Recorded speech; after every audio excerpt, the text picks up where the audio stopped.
यमुना की सफाई का अभियान शुरू हो चुका है। मेरे विजय आपको तस्वीर दिखाएंगे कि किस तरीके से दिल्ली में फिर से मां यमुना को उसी स्वरूप में लेकर आने को लेकर अभियान शुरू कर दिया गया है। ये वीड सीडिंग मशीन है, इसके जरिए यमुना में जो जलकुंभी है, जो पूजा की सामग्री लोग पूजा पाठ करके यहाँ फेंक जाते हैं, उसे किस तरीके से अब ये जो मशीन के जरिए मां यमुना को साफ किया जा रहा है। जो पानी देख रहे हैं कि कितना काला नजर आ रहा है, इसको अब साफ करने को लेकर लगातार मुहिम शुरू कर दी गई। लेकिन देखने वाली बात होगी कि क्या इन मशीनों के जरिए जिस तरीके से तत्परता दिखाई गई है मां यमुना को फिर से उन्हीं के रूप में लेके आने के लिए, क्या हम सफल हो पाते हैं या नहीं, क्योंकि अब तक हजारों करोड़ों रुपए यमुना की सफाई के नाम पर खर्च हो चुके हैं।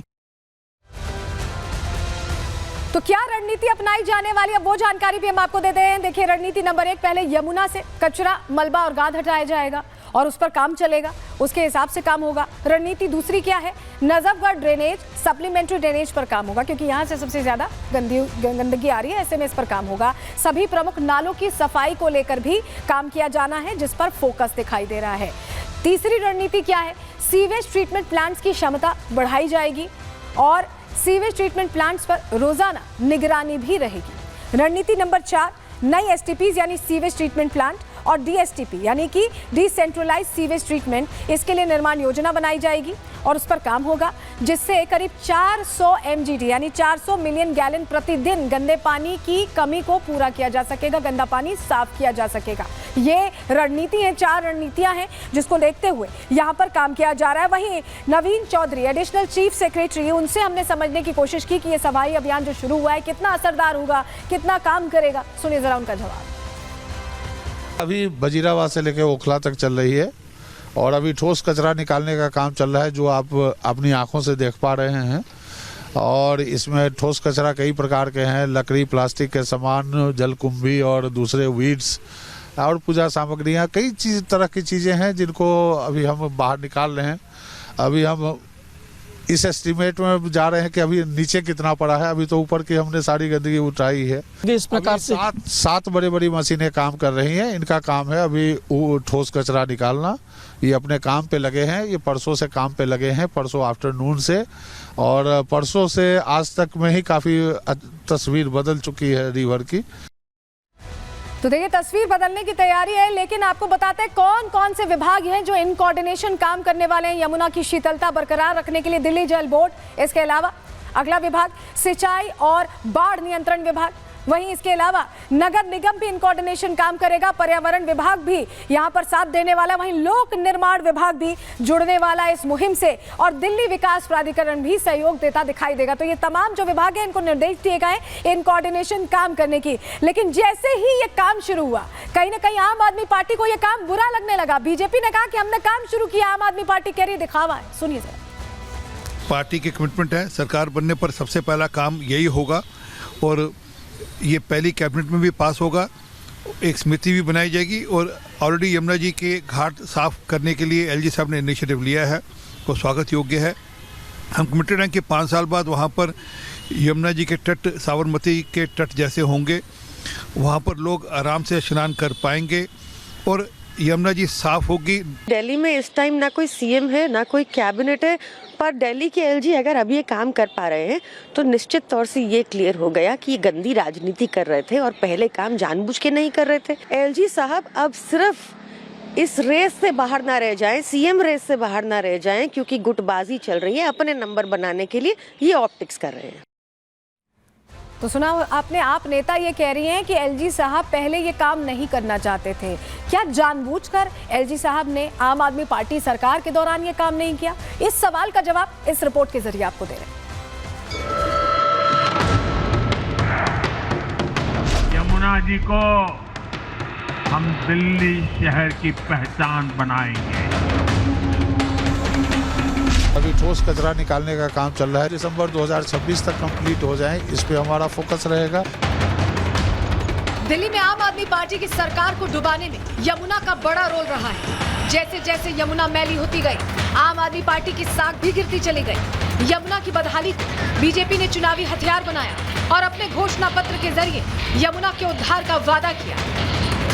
प्रधानमंत्री नरेंद्र मोदी ने भी दिल्ली फतह के बाद साफ शब्दों में कह दिया था कि कितना भी वक्त क्यों न लगे यमुना को साफ करके रहेंगे। मैंने चुनाव प्रचार के दौरान संकल्प लिया है कि यमुना जी को हम दिल्ली शहर की पहचान बनाएंगे।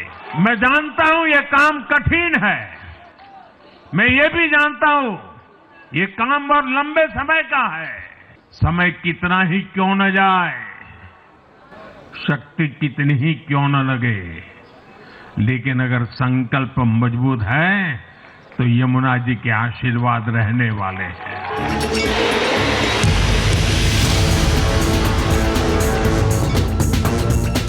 पीएम मोदी की गारंटी का असर दिल्ली में सरकार के गठन से पहले ही दिखने लगा है। दिल्ली के उपराज्यपाल ने आदेश जारी कर दिए हैं।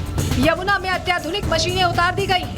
प्रशासनिक अधिकारी खुद सफाई की निगरानी कर रहे हैं। यमुना को दिल्ली की पहचान बनाने के लिए 3 साल का लक्ष्य भी रख दिया गया है। अभी ठोस कचरा निकालने का काम चल रहा है, जो आप अपनी आंखों से देख पा रहे हैं।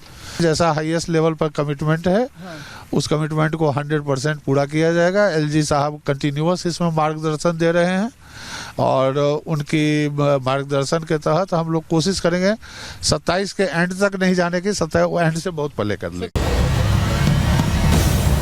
दिल्ली में अभी सरकार का गठन नहीं हुआ है, लेकिन दिल्ली एलजी एक्शन में है। ऐसे में बड़ा सवाल ये उठता है कि क्या पिछली सरकार में एलजी ये काम नहीं करा सकते थे? तो इसका जवाब भी जान लीजिए। यमुना की सफाई का काम एनजीटी की देखरेख में जनवरी 2023 में शुरू हुआ था। एनजीटी ने 5 सदस्यीय कमेटी बनाई थी, जिसके अध्यक्ष एलजी वीके सक्सेना थे। लेकिन सियासत में क्रेडिट मिलना बहुत जरूरी है। केजरीवाल सरकार को लगा कि यमुना सफाई का क्रेडिट एलजी ले जाएंगे, इसीलिए वो एनजीटी के खिलाफ सुप्रीम कोर्ट पहुंच गए और सफाई का काम ठप पड़ गया। जाहिर सी बात है, जो काम केजरीवाल ने अपने राजनीतिक फायदे के लिए रुकवाया था, उसे एक बार फिर शुरू कराकर एलजी ये साबित कर रहे हैं कि यमुना की सफाई हमेशा से उनकी प्राथमिकता थी। यमुना को लेकर बीजेपी का प्लान बहुत बड़ा है। पहले चरण में यमुना को फिर से नया जीवन दिया जाएगा, जिसमें लगभग 3 साल का वक्त लगेगा। इस दौरान यमुना को साफ करने के साथ साथ यमुना में बहाए जा रहे इंडस्ट्रियल कचरे पर रोक लगाई जाएगी। सीवेज ट्रीटमेंट प्लांट की क्षमता के साथ साथ नए प्लांट बनाए जाएंगे, जिससे यमुना में बह रही दिल्ली की गंदगी को रोका जा सके। वहीं नई दिल्ली के विधायक प्रवेश वर्मा साबरमती रिवर फ्रंट की तरह ही यमुना रिवर फ्रंट का वादा भी कर चुके हैं। यमुना रिवर फ्रंट हमारी प्राथमिकता रहेगी। दिल्ली के लाखों लोग शाम को खाना खाने के बाद में वहाँ पे घूमने जाएं, सैर करें। जैसे दुनिया में बड़ी बड़ी नदियाँ हैं, उनके आसपास पे शहर बस जाते हैं, ऐसे ही यमुना रिवर फ्रंट बनाएंगे, जैसे साबरमती रिवर फ्रंट प्रधानमंत्री जी ने बनाया। बीजेपी का फोकस यमुना की सफाई ही नहीं, बल्कि यमुना का सौंदर्यीकरण भी है, जिससे यमुना दिल्ली की नई पहचान बन सके। दिल्ली की सत्ता में बीजेपी 27 साल बाद वापसी कर सकी है। यही वजह है कि अब डबल इंजन वाली सरकार के दम पर दिल्ली के कायाकल्प का मिशन रफ्तार पकड़ने वाला है। बीजेपी के घोषणा पत्र में कई वादे किए गए। दिल्ली वालों को इंतजार है सरकार के गठन का, जिसके बाद उन वादों पर एक्शन देखने को मिल सकता है। Bureau report, Republic Bharat.